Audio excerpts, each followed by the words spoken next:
You're listening to The Locker Room with Billy Schweim on 97.3 E73 ESPN. Broadcast River Auto Group studio right here in Northfield. Billy Schweim, half of my Locker Room youth movement. Producer Danny Ryan with me today, riding shotgun and producing. Double duty for you today. Oh, yeah, baby.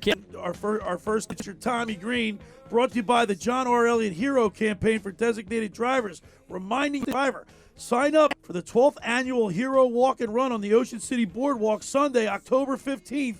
Go to herocampaign.org to register today for the fundraiser. Help them prevent drunk and impaired driving. Campaign.org. Let's go to the Toms River Auto Group. Tommy Green. Good morning. Hey, good morning, guys. Glad to be back on with you again. Tommy, I got to tell you, man, but like the impatient, short-tempered, quick to blame people, Philadelphia Phillies fan that I once was. I don't know if you're rubbing off on me or not, but I'm telling you what, Tommy, man, like look at Trey Turner and Bryce Harper. I mean, they turned their season around. They're like they've embraced this. Bryce Harper in particular, talking about fans on the radio, kissing his shirt, like the logo, and when he's interviewed, like just he's in love with this. Let people in to see how he feels, about things, which is good. He's being personable, and that's what every fan wants. The superstars or the players they like to watch play, they want to get to know them. For him to and how he feels about to get across my whole time here. It's wanted to love Philadelphia so much because of the fans. I mean, it's such a play. Yeah, you know what? You're a perfect example of that, Tommy. I mean, you're from down south. You make this area your home. You're down here at the Jersey Shore. You were beloved. I mean, you threw a no-hitter for the Phillies. You were on that 93 crazy team. You pretty much you can walk on water. I mean, there's not an establishment you go into that people probably aren't sending you drinks. Right? Am I right? No, I mean, I have to admit, the fans tend to remember and the '93 team, and they really gelled with us. They really found something in us, the type of character. They really, what's the word I'm looking for? They really, I say gelled, but they really found it. Tommy, you guys were like a lunch pail ball club. I mean, people identified with you guys, and I got to tell you, we were just talking about like this 2023 team. Yeah, they went on that run last year. They've had a flair for dramatics with the home runs they hit and the frequency which what they hit. Yeah, they're inconsistent, but for some reason I can't. Like, I'm not on the roller coaster that I once was, say, like in July. Like, I'm more patient with him. If Alec Boehm lets that ball go under his glove, I wasn't he didn't say this blank in play stinks. You know what I mean? He knows it was on him, and I think people love that. Oh yeah. Well, he learned a lesson, quickly about things and how to play here in Philadelphia and what type of ball player they want, and the way to act. Wasn't out there the other night trying to make it, or he was trying to make the play, he just didn't make it.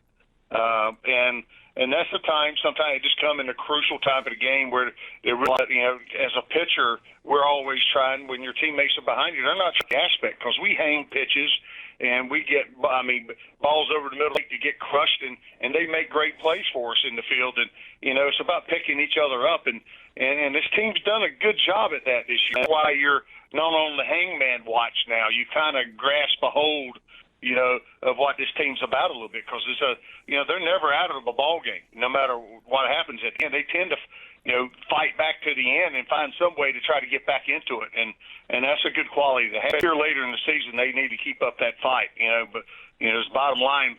We need this last week. We played some good ball games. We easily could have been 5-1. We got a bit and get a little more consistent. We're right there. The only good losing too. So yeah. Well, I got to tell you, the last two games, the Phillies put scored 5 runs in both games, so you can't fault the offense. Yeah. But this team, look, Tommy. Before, I got to be honest with you, if it was the 7th inning and they were down by 2 or 3 runs, the clicker's getting used, and I'm going somewhere else. Now I stay with this. Oh God, that's amen. It's never over. They're showing they're showing the great qualities like what they. You remember we went through the same conversation last year, Billy. Yeah. Talking about hey, what's it going to take? I said this team needs to get healthy. That's what they need. It's about getting hot at the right time, and that's what they did. And they've sort of done the same thing. They're trying to get healthy again. They've had some guys that are a little banged up on the pitching staff. We don't have Ranger back yet, unless it's just happened. Well, yeah, he's pitching today. And now with Alvarado, coming back, and he's still getting his feet back in on the ground again, to try to find that command, so a little bit. And all that is just getting out and pitching, getting enough time in, because when you spend that time off like that, trying to heal something up, it's just as much a mental battle as it is a physical battle, so it is get back in and believing you're getting back in that groove and doing it. You just got to get out there and accomplish it, and that's the thing. We just got to tighten up some things. And because we're in ball games, the guys are swinging the bat and doing it. We're at the top of the league this week in offense, and more at the bottom of the league in pitching. Yeah. So that's why you're a 500 record at the end of the week, rather less than a 5-1. So. Tommy, me and Billy, we were talking off the air just about really, what worries we're looking for with this Phillies team at this point, what imperfections we're trying to search for because of how good we have it. 2.5 games on the second wild card spot over the Cubs.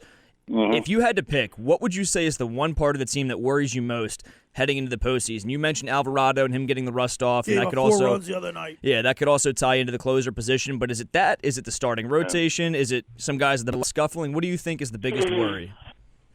Well, bottom line, is right direct. Nola had a bad game yesterday, and sometimes you have to tip your hat to the other team too.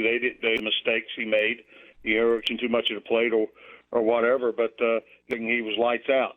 So we've talked about him over the course of the year. He's just been hit or miss, type thing. It's just we need that pitching side of things to solid up a little bit. Do they need to be great? Yeah, it'd be great if they can do that. But if they're solid, not giving up 5 or 6 runs a game, giving us a chance to win. That's a huge thing. I'm talking maybe 3 or 4 runs, which makes the offense, those 5 runs that we score, it makes it a winner, And then on top of that, is getting that, the pitching game that when we do have a lead, not giving it up. Is just solid everything up. But it's all about to get a direction here, here the last 3 weeks of the season.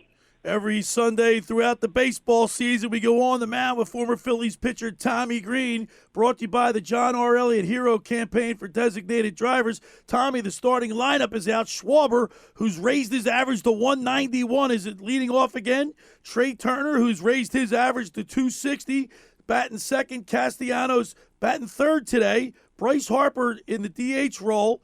He's clean up. Alec Boehm, Romuto, Stott, Pache. He's back, is baby. back in the lineup in center field, and Edwin Sosa is batting ninth and playing third base. So, you got there's a crowd scene out in center field right now. Yeah, there is. You got Rojas, Marsh, everyone in there. But more importantly, Schwarber and left today. The experiment continues. Yeah.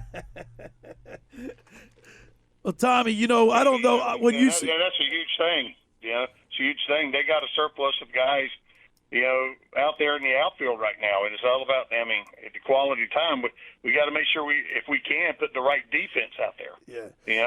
To try to shore up some things. So it's Topper's got a tough job, man, because Schwarber right now swinging a hot bat, man, and you just I don't like to talk about them when they're going hot. I know. Just let them stay where they're at. I don't like putting a kiss of death on nobody. So it's fun watching them play, the offense play right now, because they're doing a lot of positive things, and we just hope they can keep it up on a consistent banner. You're going to run into good pitches sometimes. It kind of stifles you, but it seems like this team of late, no matter if they get stifled early part of the game, it's the later in the game they tend to answer back. It seems like, and that's a great quality to have, because they can get to some of those relievers at the end. You're never out of a ball game when your team plays. You can do that, and the type of offense we've showed, especially in the last month with all the home runs, the firepower that we've showed, we're on track now to be the team that that we thought they were going to be throughout the whole year. But they kind of struggled throughout the year a little bit to be that team a little bit. They were hit and miss. Now they're that offensive team a little bit where they put the fear. They're putting the fear in some people with the way they're playing. And I'll tell you, man, these guys all they went out to Milwaukee wearing these overalls. I think they even offered Topper, Robbie Thompson. They hung a pair of overalls in his locker, but apparently he politely declined. Tommy, would you have been caught dead in those things? I didn't even see them. So, but they used to do stuff back in the day with us. They cut the legs out of your suits and and the stuff like that for the rookies. For the have to wear and stuff like that. But they never did it to me. So I always got lucky. That's because you're too big. I was one of those guys. I was one of those guys who didn't never, I wouldn't do it. I wanted to treat somebody like I wanted to be treated, type thing. So, Tommy, you got to look them up when you get off the show. They're all white overalls, red pinstripes, and a P in the middle. They're great. They're funny. All right, Tommy, listen, man. Classic. Every Sunday, we really look forward to speaking with you on the Philadelphia Phillies. We got Ranger Suarez on the mound today. It's they need to win this game, at least salvage a win in Milwaukee to get some respectability before they head out to San Diego for 3. But, Tommy, we really appreciate you, and we'll talk to you next week, buddy. Hey, appreciate it, pal. There he is, Tommy Green on the Toms River Auto Group Sports Hotline. On the mound with former Phillies pitcher Tommy Green is brought to you by the John R. Elliot Hero Campaign for designated drivers, reminding you not to drink and drive and to always have a designated driver. Sign up now for the 12th Annual Hero Walk and Run on the Ocean City Boardwalk Sunday, October 15th. Go to herocampaign.org to register. I know everybody's going to be there. Register for Hero Campaign's biggest fundraiser to help them prevent drunk and impaired driving. That's the herocampaign.org.